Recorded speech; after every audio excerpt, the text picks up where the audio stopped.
Zé Godoy apresenta o novo livro de crônicas de Humberto Werneck, a Fernando Andrade e Marcela Lorenzetto. Viagem no País da Crônica. Pô, que legal falar de crônica. É uma coletânea de textos de Humberto Werneck. Que livro é esse?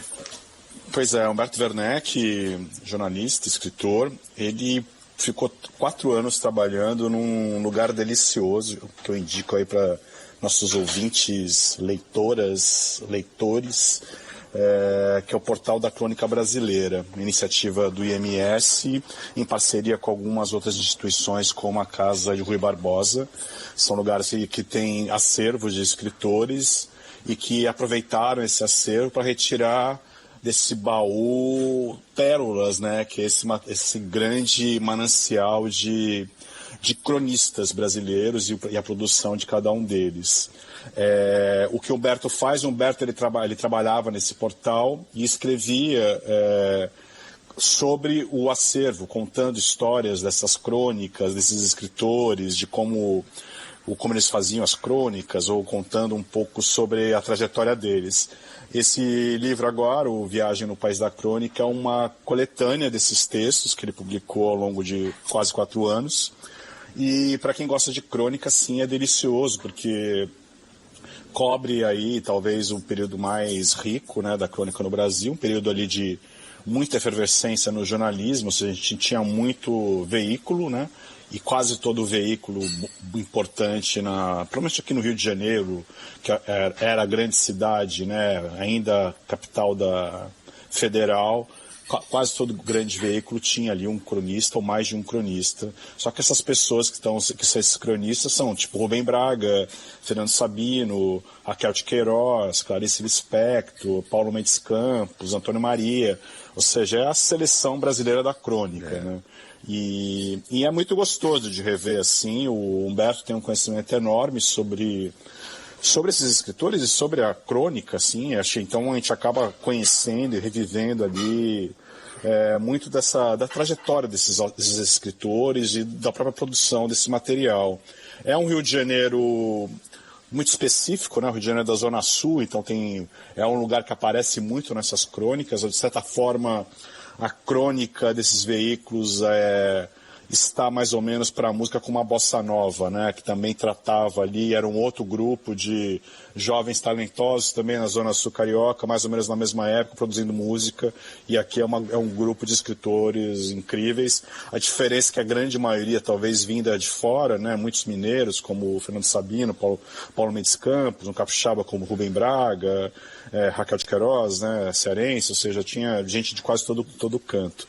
E tem muita coisa também do próprio fazer da crônica, que é uma obrigação, né, do escritor, que é uma coisa estranha para a escrita, né, você ter que entregar aquele texto que você vai ter que inventar e mandar para um veículo, e é a coisa de escrever sob prazo, o sofrimento do cronista é um tema dessas crônicas que se repete muitas vezes, e tem história saborosa a partir disso, como por exemplo o Rubem Braga, que chegou um dia que não conseguia inventar crônica nenhuma e liga para o Fernando Sabino perguntando se ele tinha uma crônica sobrando.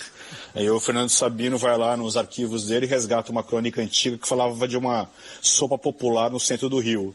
Aí Rubem Braga dá uma mexidinha e publica. Aí passa um tempo, é ao contrário, o Fernando Sabino liga para o Rubem Braga perguntando se ele tinha uma crônica sobrando. E Rubem Braga pega a mesma crônica e devolve para o Fernando Sabino, que retrabalha mais um pouquinho e publica. Amiga pra isso, pô.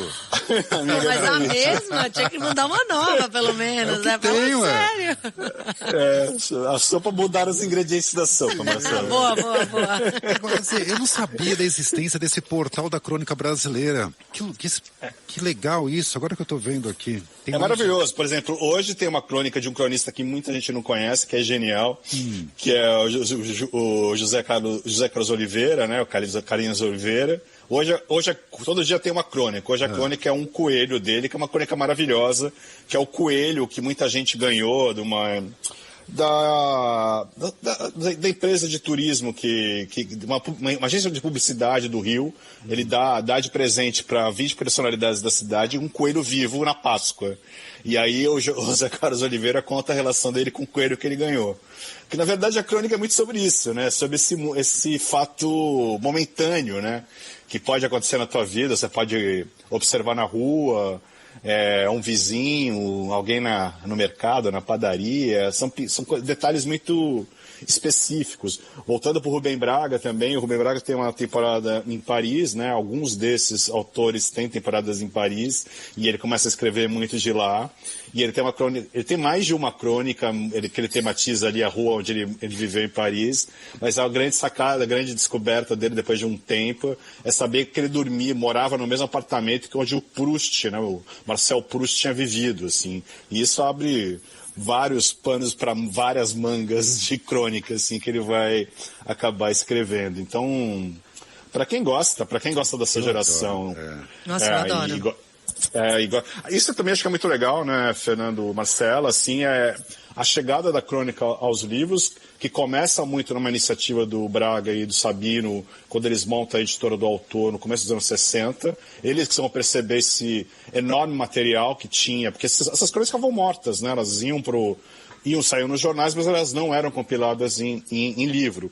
Aí eles começam a fazer compilações naquele período, e depois acho que todos nós, de alguma maneira, consumimos isso, como aquela coleção Para Gostar de Ler, por exemplo, que marcou a geração de vários ouvintes, vários leitores aqui no país, que eram coletâneas, vários volumes de coletâneas de cronistas, que eram deliciosas, assim. Para mim foi uma das portas de prazer, né, para gostar de ler, assim.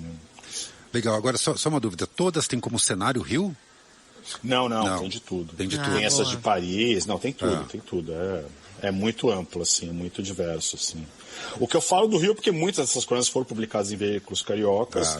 Boa parte desses caras moram no Rio na maior parte da vida deles, então é natural que a cidade apareça, mas não, tem de tudo aqui, Fernando. Legal. Agora, sabe o que eu estava pensando?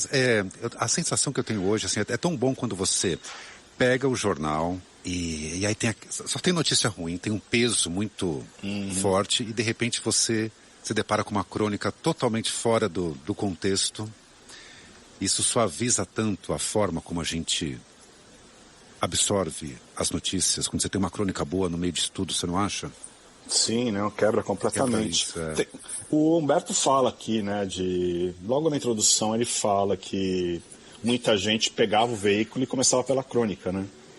Então você pegava ali a revista, lá, Cruzeiro, né? Raquel de Queiroz escrevia para Cruzeiro.